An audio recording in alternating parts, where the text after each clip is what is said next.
Os velhos deuses morreram e dentre os destroços surgiram os novos deuses. E dentre esses surgiu o Senhor Milagre. Vamos conversar sobre esse cara que é o futuro da DC?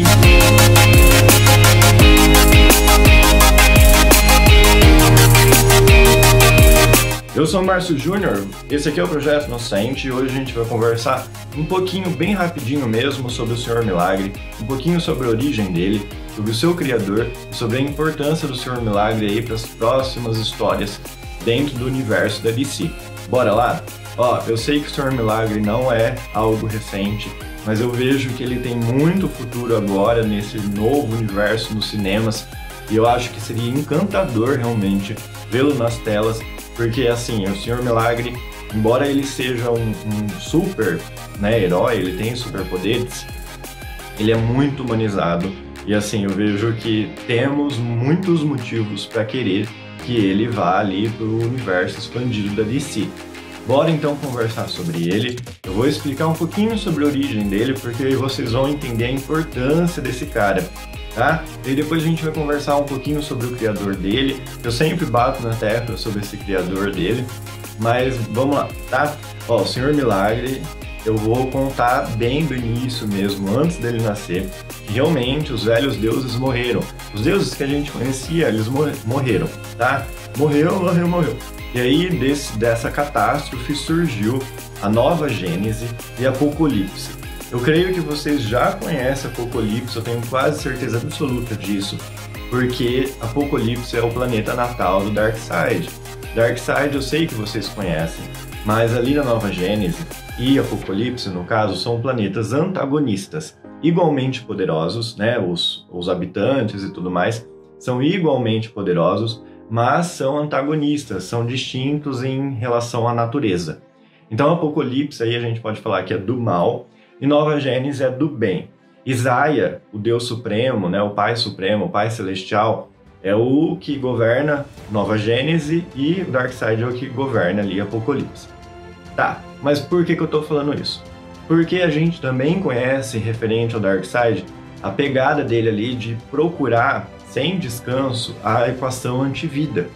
Não sei se vocês estão familiarizados com a equação antivida, mas aquele que a detém tem realmente uma posição antivida ali. Ele pode exterminar tudo que é vivo e vai dominar os anseios, os medos, enfim, de tudo que é vivo ele pode exterminar. E o Darkseid, ele é louco para pôr a mão nessa equação antivida e ele sabia que ele não ia medir esforços para conseguir isso, beleza? Beleza. E aí o que ele faz? Ele se adianta. Sabendo que ele não ia conseguir parar, que ele ia tentar dominar tudo, né, destruir tudo em direção a isso, e que mais do que isso, ele ia querer expandir o próprio domínio aí para o universo, ele sabia que o Isaia ali ia querer barrá-lo, né? Ele sabia que a hora que ele quisesse abrir as asinhas, o Isaia ia falar assim, opa, não faz isso não. Mas aí o que o Darkseid faz? Ele vai e invade Nova Gênese, e ali começa uma batalha, uma guerra, uma luta que não tem fim, realmente não tem fim, simplesmente porque eles são igualmente poderosos, lembra que eu falei isso? Então, sendo igualmente poderosos, embora existam muitos mortos ali no meio do caminho, a batalha realmente não chega ao fim. Então o que eles fazem? Eles entram em um acordo, o Isaia, o Pai Celestial no caso, e o Darkseid, eles entram em um acordo de trocarem os filhos. Presta atenção nisso. A partir do momento que eles trocam os filhos, vamos, né, tintim por tintim aqui. O filho do Pai Celestial vai para o Darkseid, o filho do Darkseid vai ser criado na Nova Gênese. O filho do Pai Celestial, né, o filho de Nova Gênese, do Isaia e do Pai Celestial, vai ser criado ali em Apocalipse, não exatamente pelo Darkseid, vai ser criado pela Vovó Bondade. Eu não sei se vocês conhecem a mitologia ali desse quarto mundo. Quando a gente fala sobre a morte dos velhos deuses e o renascimento, né, o nascimento de novos deuses, em que o Darkseid está ali no meio, a gente está falando sobre o quarto mundo.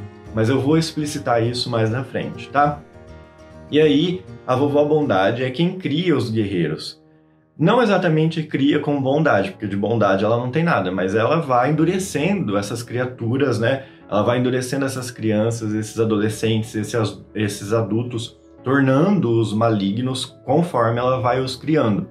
E aí o que acontece? Que ela pega esse filho aí do pai celestial, do pai supremo, o Isaiah, e coloca ele num poço e começa a treiná-lo, preso. Ele tá preso a grilhões, ele realmente passa sufoco ali. Só que ele tem um ímpeto, essa criança, ele tem um ímpeto de tentar fugir. Obviamente, ele vai tentar fugir a todo custo, milhões de artifícios. E nisso ela dá um nome irônico para ele, que é Scott Free. O free ali seria liberdade, né? Tipo, ela tá ironizando a questão de ele estar preso e ele tentar sair. Tá. E aí o que acontece? Acontece que nesse poço, quando ele é adolescente, quase adulto, ele conhece a Grande Barda, que é uma das fúrias femininas sobre as quais eu já falei no Instagram, que é @projetoinocente. Tá? Me segue lá para vocês terem acesso a essas dicas mais detalhadas e diárias. Quando ele faz isso, né? Quando ele conhece a Barda aí, depois de algum tempo, não devido à Barda, mas depois de algum tempo, ele consegue escapar desse poço e aí ele vai em direção, então, à Terra. E quando ele chega na Terra, ele é basicamente acolhido por um mágico de circo, um mágico comum, humano mesmo, sem superpoderes. Esses mágicos que escapam de obstáculos, sabe que eu tô falando? Que vocês veem em circos, que vocês veem em apresentações comuns mesmo, sem superpoderes, tá? Vamos deixar isso claro. E esse homem, esse humano, é o Senhor Milagre. Em determinado momento, o Senhor Milagre, o humano, morre. E aí, o Scott Free vai assumir o papel, né, desse mágico chamado Senhor Milagre. E é a partir daí que surge a identidade secreta do Scott Free como Senhor Milagre. Só que vamos lembrar que o Scott Free, obviamente, é hiperpoderoso, né? Ele tem superpoderes, ele não é humano. Então, assim, vamos lá. E, Márcio, mas por que você falou que é importante conhecer e porque ele é muito humano? Porque ele é muito humano no sentido de ser muito humanizado, tá? Porque a partir do momento que ele vem aqui pra Terra, o que acontece? Acontece que ele... Primeiro que a infância dele foi extremamente difícil. Como vocês devem imaginar, ele foi criado pela vovó Bondade, sendo que ele era o filho do ser super poderoso e bondoso, assim, do universo, né? Tá, e aí o que acontece? Que a infância é difícil, ele vem pra Terra, ele passa pelas dificuldades humanas, em determinado momento de alguns arcos ele tenta suicídio, ele passa a viver com a Barda, mas é importante, eu vejo como é importante, porque a DC ela tá tentando humanizar muitos heróis. E eu não vejo nenhum tipo de dificuldade em humanizar o Senhor Milagre, porque ele é extremamente poderoso. Em determinado momento dos quadrinhos, inclusive, ele tem acesso à equação antivida, ele tem acesso ao trono da Nova Gênese, apesar de abdicar dele em determinado momento. Ou seja, o cara é foda. Se eles encarassem isso nos cinemas, nossa, ia ser tipo real, genial, tá? E eles conseguiriam colocar toda essa mitologia aí do Quarto Mundo. Márcio, fala aí do Quarto Mundo. O Quarto Mundo, em breves palavras aqui, foi uma espécie de mitologia criada pelo Kirby. Kirby eu já falei em outras oportunidades, eu vou repetir porque eu acho importantíssimo que as pessoas conheçam Kirby, tá? Kirby era da Marvel e ele não tinha uma liberdade criativa muito grande, especialmente pelo fato de que ele queria lidar com a morte dos velhos deuses, como se ele quisesse dar um start a partir do Ragnarok. E na Marvel ele não conseguiu fazer isso, então ele partiu para DC. Lá ele matou esses velhos deuses, digamos, criou novos deuses, e dali surgiu o Darkseid, surgiu Isaiah, enfim, surgiu o Apocalipse, ou seja, uma mitologia gigantesca que está muito presente na DC, que foi ele que criou. Tudo isso que a gente vê, né, da morte dos velhos deuses até, né, dali em diante, no caso, é o que a gente chama de Quarto Mundo. E é muito importante para a história da DC, beleza? Como eu disse, eu já falei sobre as fúrias femininas lá no Instagram, tá? Se sentir com vontade de descobrir mais sobre isso, me segue lá. E eu acho assim, Senhor Milagre é isso.